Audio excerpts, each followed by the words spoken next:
kwamba Mungu amemtuma mwanawe pekee.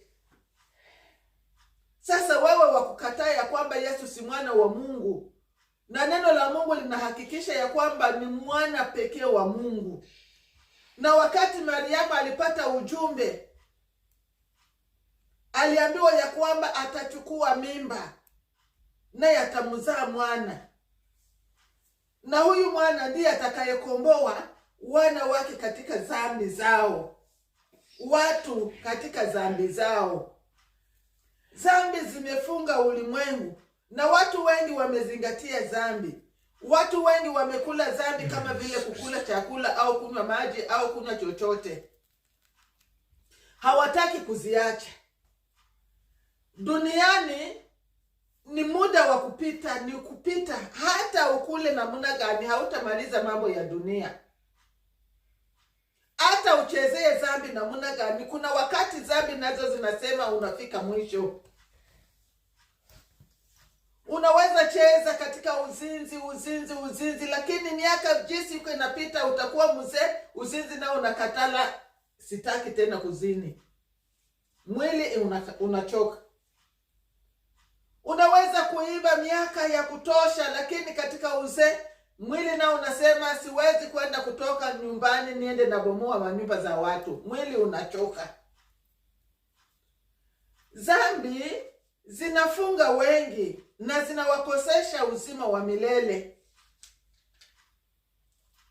Wengi wanacheza na dhambi sababu hawajue madhara ya dhambi. Dhambi ina madhara ya mwisho, hukumu ya milele ambayo Mungu ameandalia wale hawakumwamini mwana pekee.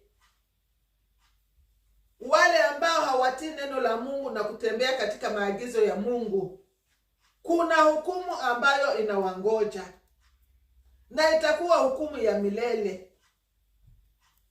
Cheza na dhambi, lakini dhambi zitakutafuna milele yote. Milele yote dhambi zitakutafuna milele yote. Hukumu ya Mungu itakuwa juu ya kichwa chako milele yote. Na neno la Mungu linasema kila amwaminie, hakusema wale waamini. Kila, yaani wewe binafsi na mimi binafsi. Nikiamini nina uzima wa milele. Ukiamini una uzima wa milele. Akiamini ana uzima wa milele. Na tukiamini sote tuna uzima wa milele. Tukiacha dhambi na kuamini Yesu Kristo kuwa Bwana na Mwokozi wa maisha yetu, tunao uzima wa milele. Macho ya wengi shetani ameyafunga. Masikio ya wengi shetani ameyafunga. Neno jinsi linasema wengi wanaanza kulibadili. Na siku hizi ni siku za hatari. Siku ngumu, siku nzito, ambazo watu hawapendi tena kusikia neno la Mungu jinsi linasema. Wanalibadili, wanaanza kulitafsiri jinsi wanataka. Lakini neno la Mungu ni lile lile, linadumu milele wala halitabadilika, litabaki pale pale. Na hukumu wa Mungu uko pale pale.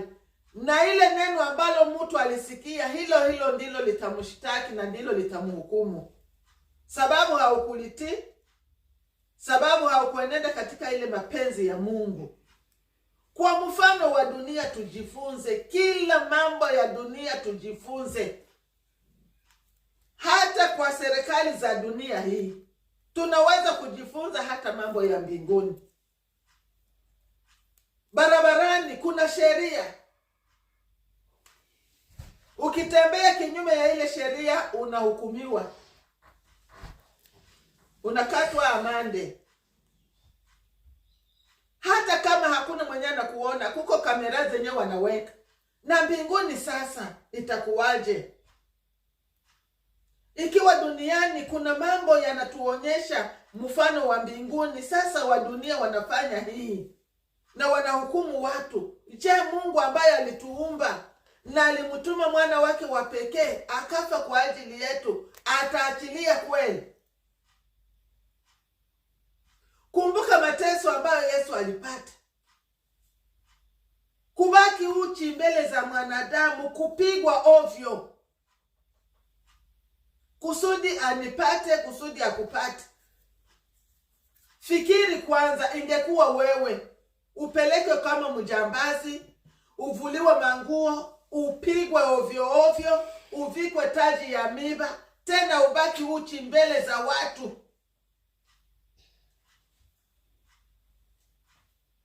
Kusudi ukombowe mtu, na kisha mtu akuye kukudharau. Kwa siku ya mwisho unaweza kufanya namna gani? Yesu alikuwa na utukufu wake mbinguni. Alikuwa na kiti cha enzi. Aliabudiwa na wamalaika, maserafi, wazee 24 walikuwa hapo na viumbe vingine mbinguni.